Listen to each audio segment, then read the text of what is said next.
That's how long Oberst Hans Philipp laughed when he first saw the American P-47 Thunderbolt in April 1943. 12 seconds of pure mockery that would haunt German nightmares for the next 2 years. Because what Philipp didn't know, what none of the Luftwaffe's elite pilots could have imagined, was that they were staring at the weapon that would systematically erase them from existence. April 8, 1943. 27,000 feet above occupied France. German ace Ralph Hermeken smirked through his oxygen mask as he watched the grotesque American fighters struggling toward his formation.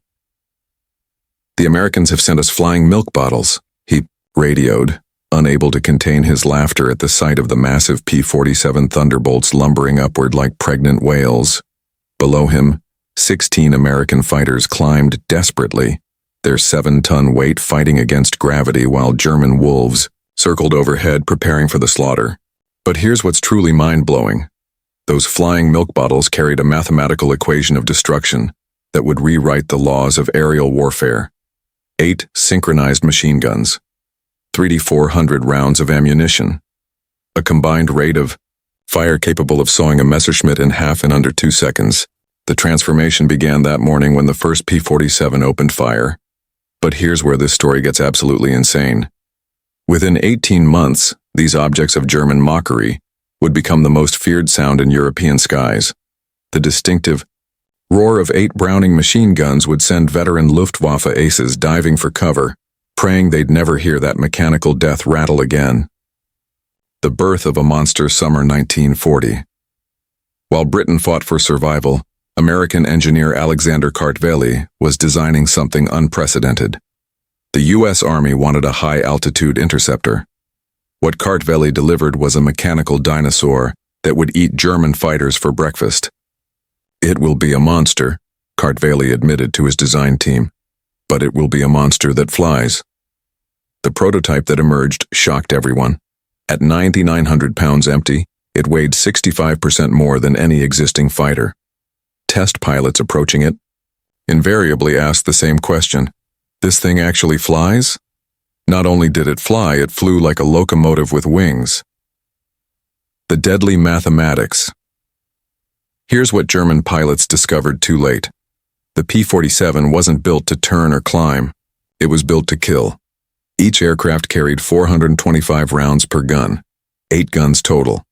That's 3,400 rounds weighing nearly 900 pounds of pure destruction.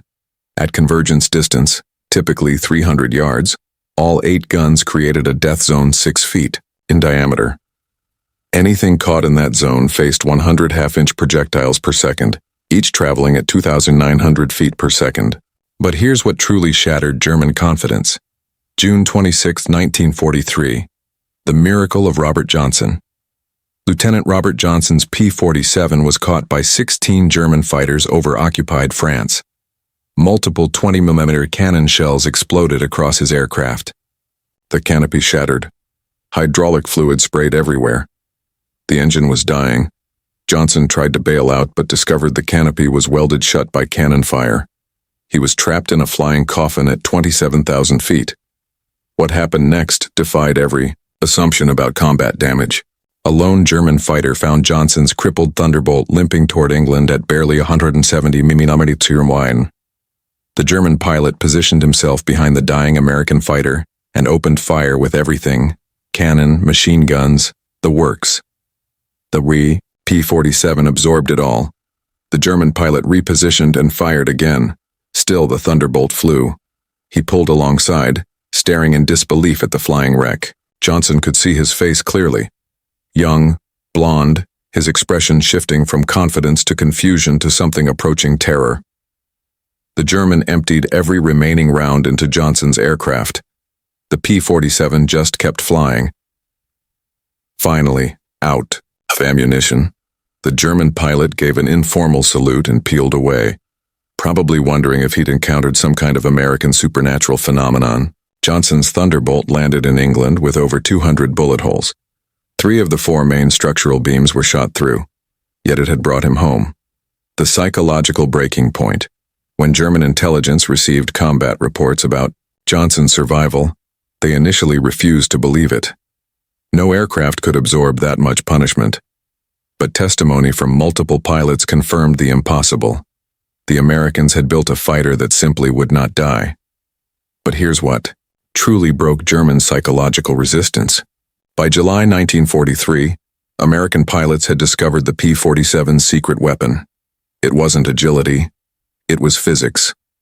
In a dive from 30,000 feet, nothing could catch a Thunderbolt.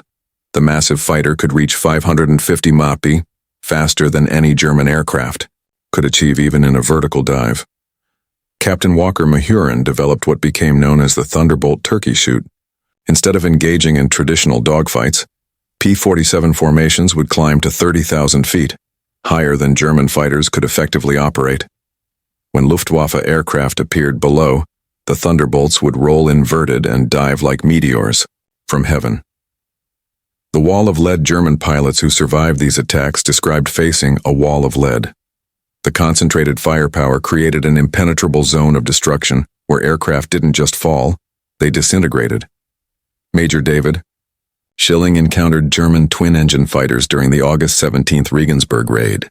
His flight of 4 P-47s destroyed 8 Messerschmitt 110s in less than 60 seconds. A surviving German gunner later recalled, "The American fighters came down like hammers from heaven. I saw them strike the fighter's wing.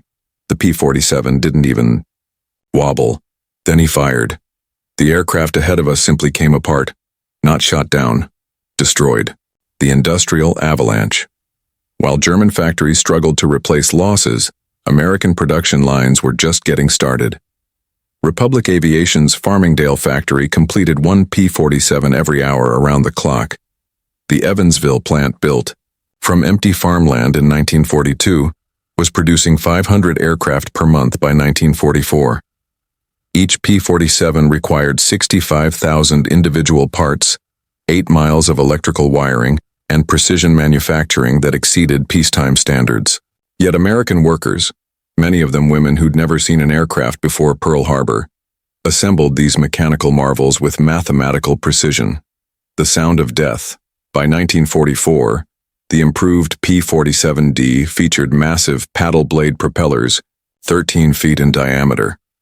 The blade tips reached supersonic speeds, creating a distinctive thundering roar audible from miles away. German ground troops called it Donnerschlag, thunderclap. When you heard that sound, death was coming from above. The Final Humiliation March, 1945. Oberst Josef Priller, the same pilot who'd mocked P-47s as pregnant cows 2 years earlier, was interviewed by German propaganda officials. His statement was deemed too demoralizing for publication. The Thunderbolt is the best fighter bomber ever built.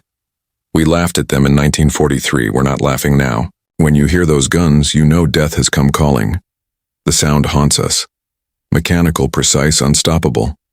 The mathematics of annihilation. The final statistics defied comprehension. 15,683 P-47s produced, 3,652 German aircraft destroyed. In aerial combat in Europe, 86,000 railway cars destroyed, 9,000 locomotives. Obliterated, 6,000 armored vehicles eliminated. Behind these numbers lay 28,000 German pilots who would never return home. The last laugh. At the 1985 Phoenix reunion of German and American fighter pilots, former Luftwaffe General Adolf Galland was asked about the P-47. His response captured the complete transformation. "We made a terrible mistake in 1943. We saw this big, heavy fighter and laughed. We said the Americans built a bomber and called it a fighter. We were the ones who didn't understand.